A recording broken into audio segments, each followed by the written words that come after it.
Hey guys, what is up? It is the Fast Break Report here, bringing you guys another vlog. So, we got to talk about the Lakers because there's a bit of a trend going around right now. Will the Lakers make the playoffs or not? And I'm a little more optimistic than I would normally be since they got rid of Russell Westbrook. I really like their roster now, actually. D'Angelo Russell, I think, was a very huge improvement for them over Russell Westbrook. And honestly, like they kind of got what they needed in that D'Angelo Russell trade. For Russell Westbrook, they got Malik Beasley, Jared Vanderbilt, and D'Angelo Russell. And I gotta be honest, if anybody, I know LeBron's health and Anthony Davis's health are questionable, right? Because they're two guys. LeBron's just old. Anthony Davis is injury prone, but load management is done for the Lakers. They've come out and said that like, hey, the load management is done. If I had to bet my money on it, LeBron's going to play every single game for the rest of the season. And with that being said, they're losing to the Mavericks right now. So I'm going to say that the Lakers finish the season maybe 42-40 or 41-41. Which for me puts them in like the borderline play-in spot, maybe the 8th through. I'm gonna say they're gonna be the 10th through 8th seed, maybe the 7th seed. Will they be the 6th seed? Probably not. But if they do get into that spot, they're gonna have to play the Nuggets, or they're gonna have to probably play the Grizzlies or some team like that. And I really don't know if they're that cohesive of a unit in order to actually beat any of those teams. We'll know, I think, tomorrow. They're playing the Mavericks today, but they play the Grizzlies tomorrow. And the Grizzlies will really be the test for me to see if they're gonna be good enough to do that. Actually, no, they played the Grizzlies on Tuesday the 28th. But there are certain teams on here that I think they can definitely beat. I think Oklahoma City they can beat. They play Minnesota twice. I think they split those games. I think they can beat Golden State once. They beat Golden State. Actually, they beat Golden State on Thursday, but they have to play Golden State again, and I don't know if they're going to be able to beat Golden State again. I think Stephen Curry is going to go crazy here in the end of the season. But they play Memphis in these last 22 games twice. They play the Utah Jazz twice. They play the Clippers once. They play Oklahoma City twice. They play the Phoenix Suns twice. They play the Knicks once. The Pelicans are a team that they can beat. But there's only a handful of teams on here that I'm like, yeah, they can definitely beat them. Utah twice are two teams that I'm like, yeah, they can definitely beat them. The Rockets, they're definitely beating.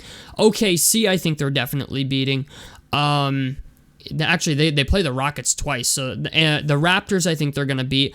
I don't think they beat the Knicks. Their end of the season schedule is very middle of the pack. It's not super crazy, but it's also not super easy.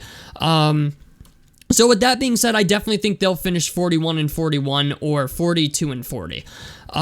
And that's enough, I think, to get you in the play-in. If they get into the play-in, do I think the Lakers are going to make a championship run? No. I don't think they're that good. I don't think they're that good of a team. I think the Mavericks have become a better team. It's just, I'm not saying the Lakers are bad, because when Anthony Davis and LeBron are on the floor, obviously anything is possible. They have Malik Beasley now. Jared Vanderbilt provides some rebounding that I think they definitely needed. I love Jared Vanderbilt. He's a high motor player, hustle player. Like, he could not have been a better fit for that team. I think Jared Vanderbilt's a really, really underrated pickup by the Lakers. I love me some Jared Vanderbilt. Like, he could come play for the Pacers any day, and I would not care. Because they need rebounding very bad. But it's just the idea, man. Like, this all really relies on Anthony Davis, I think. LeBron, I think we know is going to play. Like, LeBron has shown that even at age, 38? Like, he can still go out there and get it done. And in the playoffs, we know LeBron likes to turn into Batman, essentially, and, come and save the fucking day. But I don't know if that's going to be enough this year. I understand LeBron is still very good, but he's not the defender he once was. He does a lot of he can still get down the lane and run you the fuck over, but his post game, like he does a lot of post game shit now. So I don't know, man. It's really a weird case. Like the Lakers are a weird case. But if you were to ask me, are the Lakers going to make the playoffs? I think they will. I think anything is possible with this roster. Like I said, I love the trade. I love the Russell Westbrook trade for D'Angelo Russell. I even think the Timberwolves are going to be better here down the stretch. I think they're going to split the games against the Timberwolves. I think the Timberwolves will win one. The Lakers will win one. But against Phoenix, I don't think they're going to win any other games against Phoenix. Like, Phoenix is that fucking good now. When KD comes back, there's probably going to be an adjustment period. Maybe even just for that adjustment period, that may be the reason Phoenix doesn't win this year. But Phoenix has a very good unit, and there's like a legitimate argument to be made now that the West is a little more loaded than the East now. Now that Kyrie is in the West and Kevin Durant is in the West, there's a legitimate argument to be made that the West is the better conference now. And if you're LeBron at 38 years old, that's not exactly what you want. You know what I'm saying? You're trying to win another championship. You're trying to win as many championships as you can before you have to retire. And unfortunately for LeBron, it's like I feel like once he gets to play with Bronny, I feel like that's going to be his last season. Maybe he plays 2 years with Bronny max, but if I was a betting man, I really think that like LeBron's championship window as a starter or a star player has closed. Yeah, you know what? He might still be able to play as a bench player. And for that reason, I think LeBron's career longevity-wise I think LeBron could play till he's 45, if I'm being honest. Like, if he's just a fringe bench player, a guy that's maybe a sixth man instead of a starter. I think that's definitely a real possibility, but I really think LeBron has won his last title as a starter. And it sucks to say because as I've gotten older, I've learned to appreciate LeBron's greatness a little more. Because I used to be a huge LeBron hater. Like, it was the whole reason I became a Pacers fan in the first place. Him and Paul George, because Paul George was a guy that I followed in college a lot. But yeah, if I was a betting man, I'd say the Lakers make the playoffs. But if they have to play the Nuggets or the Memphis Grizzlies in a series of 8, it really depends, or a series of 7. It depends a lot on if Anthony Davis is going to remain healthy, because I don't know if LeBron by himself is going to be able to take on Jaren Jackson Jr. and Ja Morant, and just how much of a loaded team they are. Desmond Bane has been playing very well. Like, Brandon Clark is a really good utility guy, it seems. He's not a sniper by any means from like shooting aspect, but they got Luke Kennard now for more spacing. Dylan Brooks can sort of still be Dylan Brooks, I guess. You know, he's had a fall off year to put it lightly. But they're still a cohesive unit, man. Memphis is still a good team. They're not going to be an easy out. Same thing with the Nuggets. Like, no matter who they draw, man. Like, if the Lakers are even in the 6th spot, right? Like, they have to play. If they come in at the 8th seed, right, they're going to have to play the 10 seed plays the 1 seed, the 9 seed plays the 2 seed, the 8 seed I think would play the 3 seed. Sacramento would really be ideal for them. Sacramento would be the team you want to see in the first round.